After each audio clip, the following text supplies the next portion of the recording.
ખબરોમાં બન્યા રહેવા માટે બેલ આઇકોન દબાવો અને એબીપી અસ્મિતાને સબસ્ક્રાઇબ કરો. અમરેલીની રાજુલા માર્કેટિંગ યાર્ડની ચૂંટણીમાં આજે પરિણામ જાહેર થયું, જેમાં ભાજપ પ્રેરિત પેનલનો વિજય થયો છે. રાજુલા માર્કેટિંગ યાર્ડમાં કોંગ્રેસ પ્રેરિત પેનલના સુપડા સાફ થયા. ભાજપના પૂર્વ સંસદીય સચિવ હીરા સોલંકીની પેનલનો 10 બેઠક પર વિજય થયો છે, તો કોંગ્રેસના ધારાસભ્ય અમરીશ ડેરની પેનલનો પરાજય થયો. રાજુલા યાર્ડમાં ફરી ભગવો લહેરાયો. અગાઉ 6 બેઠક બિનહરીફ થઈ હતી અને ભાજપે આ 6 બેઠક પર સિક્કો જમાવ્યો હતો, ત્યારે આજે યાર્ડની 16 બેઠક પર ભાજપનો દબદબો સ્પષ્ટ થઈ ગયો છે.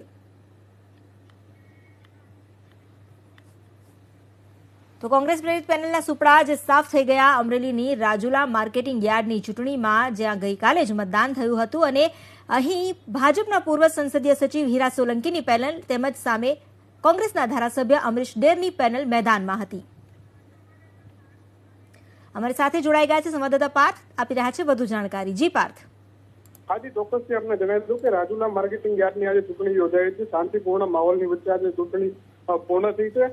પરિણામની જો વાત કરવામાં આવે તો રાજુલા માર્કેટિંગ યાર્ડમાં કોંગ્રેસના સુપડા સાફ થયા છે. ભાજપના પૂર્વ સંસદીય સચિવ હીરા સોલંકી છે, તેમના દ્વારા પોતાની એક બેઠક ઉતારવામાં આવી હતી. તેમાં 10 બેઠક પર હાલ ભાજપના પેનલનો વિજય થયો છે, જ્યારે અમરીશ ડેરની જે પેનલ હતી તેનો હારનો સામનો કરવો પડ્યો. ત્યારે હાલ ભાજપમાં છે તે સમગ્ર વાતાવરણ જોયું છે અને ભાજપની પેનલનો અહીં વિજય થયો છે. જી આભાર આપનો જાણકારી આપવા માટે. તો રાજુલા માર્કેટિંગ યાર્ડની હવે તમામ 16 બેઠક પર ભાજપ પ્રેરિત પેનલનો દબદબો સ્પષ્ટ થઈ ગયો છે. 6 બેઠક તો અગાઉ જ બિનહરીફ જાહેર થઈ હતી અને આ બિનહરીફ બેઠકો પર ભાજપની જ પ્રેરિત પેનલ હતી. હવે 10 બેઠક જેના માટે ગઈકાલે જ ચૂંટણી યોજાઈ હતી અને લગભગ 96 થી 97% મતદાન થયું હતું, એ 10 બેઠક પર પણ ભાજપ પ્રેરિત પેનલના ઉમેદવારોએ જીત હાંસલ કરી છે.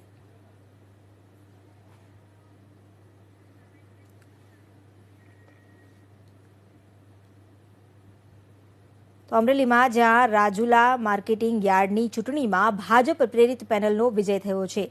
આ માર્કેટિંગ યાર્ડની ચૂંટણીમાં 16 બેઠક પર હવે ભાજપ પ્રેરિત પેનલનો જ વિજય છે. કોંગ્રેસના ધારાસભ્ય અમરીશ ડેરની પેનલનો પરાજય થયો છે. અગાઉ 6 બેઠક બિનહરીફ થઈ હતી અને ભાજપે બિનહરીફ બેઠકો પર દબદબો જમાવ્યો હતો, ત્યારે આજે 10 બેઠકો જે બાકી હતી ત્યાં પણ ભાજપ પ્રેરિત પેનલના ઉમેદવારોએ જીત હાંસલ કરી.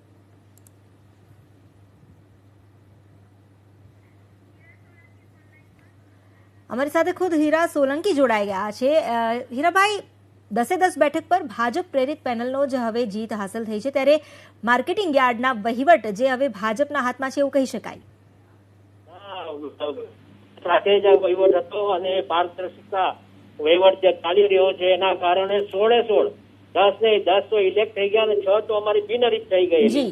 એટલે 16 ભારતીય જનતા પાર્ટીના પેનલના 16 ખૂબ સારી એવી જંગી બહુમતીથી 10 પેનલમાં અને 6 બિનહરીફ થયેલા છે. ભારતીય જનતા પાર્ટીના પારદર્શક વહીવટના કારણે ખેડૂતોના અમે આભાર પણ માનીએ છીએ અને આવતા દિવસોમાં ખેડૂતો માટે અનેક યોજનાઓ ફરીથી માર્કેટિંગ યાર્ડ રાજુલા કરશે એ અમને સંપૂર્ણપણે વિશ્વાસ છે. જે આપે જે જણાવ્યું કે આગામી દિવસોમાં ખેડૂતો માટે અનેક યોજનાઓ પણ કરવામાં આવશે. ખેડૂતોના ઘણા પ્રશ્નો છે દર વર્ષે ઉજાગર થતા જ રહે છે, તો તેને લઈને અત્યારથી કોઈ રોડમેપ તૈયાર કરાયો છે?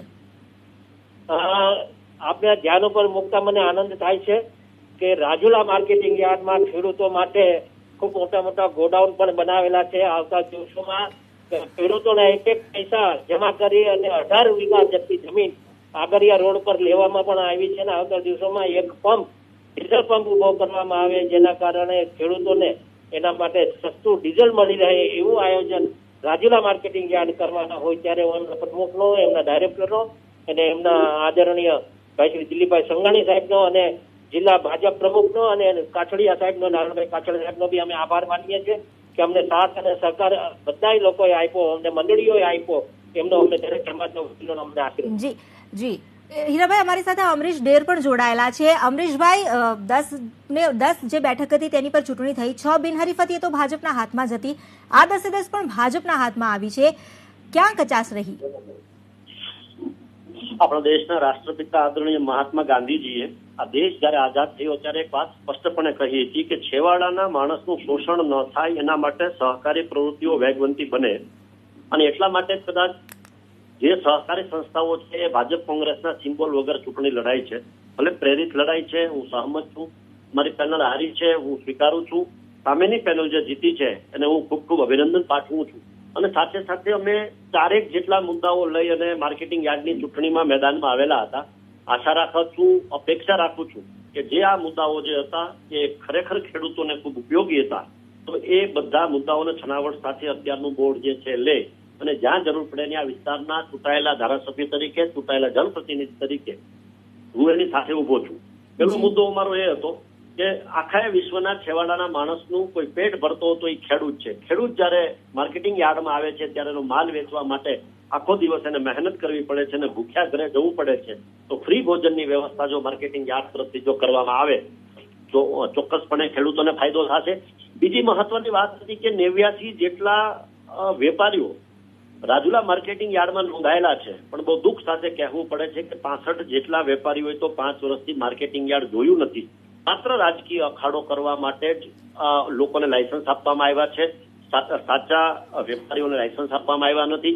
મહત્વની વાત છે કે ખેત જણસો, ડુંગળી હોય, લસણ હોય કે જીરું હોય, એની ખરીદી માર્કેટિંગ યાર્ડમાં થતી નથી. અમારે બાજુમાં મહુવા જવું પડે છે. મહુવા ઓનિયન જાય, ત્યાં ડિહાઇડ્રેશન થાય અને ફરી વખત પીપાઓ પોર્ટમાંથી એક્સપોર્ટ થાય છે. તો અમારી માંગ અને અમારો મુદ્દો એ પણ હતો કે આવનારા સમયની અંદર આ બધી ખેત જણસોની ખરીદી પણ અહીંયા થાય તો ચોક્કસપણે ખેડૂતોને ફાયદો થાય. એટલે એક વાત સ્પષ્ટ છે, હાર અમે સ્પષ્ટપણે સ્વીકારીએ છીએ. વર્ષોથી ભારતીય જનતા પાર્ટી પ્રેરિત જે પેનલ છે એમનો દબદબો અહીંયા હતો અને ફરી વખત એ ચૂંટાયા છે. તો વાત એટલી ચોક્કસપણે કહેવું છે કે સહકારી ક્ષેત્રની અંદર હાર અને જીત બહુ મહત્વની નથી, પણ જો તંદુરસ્ત હરીફાઈ થાય તો ફાયદો ચોક્કસપણે ખેડૂતોને થતો હોય છે. અને આશા અને અપેક્ષા રાખીએ કે આવનારા સમયની અંદર માર્કેટિંગ યાર્ડ નવું જે બને એ ચોક્કસપણે ખેડૂતોના જે પણ કોઈ પ્રશ્નો છે એને વધુ પ્રમાણમાં વાચા આપે અને ચૂંટાયેલા જનપ્રતિનિધિ તરીકે મારે પણ જે પણ કંઈ કરવાનું થશે એ મેં ચોક્કસપણે કરીશું. જી આભાર અમારી સાથે જોડાવા બદલ. આપ બંને જે અમારી સાથે જોડાયા. રાજુલા માર્કેટિંગ યાર્ડની ચૂંટણીમાં હાલ તો હીરા સોલંકીની પેનલનો 10-10 બેઠક પર વિજય થયો છે અને અગાઉની 6 બેઠક બિનહરીફ ભાજપ પ્રેરિત ઉમેદવારોએ હાંસલ કરી લીધી હતી. એટલે હવે ભાજપનો દબદબો છે. આશા રાખીએ છીએ કે ખેડૂતોને આ માર્કેટિંગ યાર્ડમાં સુવિધાઓ પૂરી પડી રહે.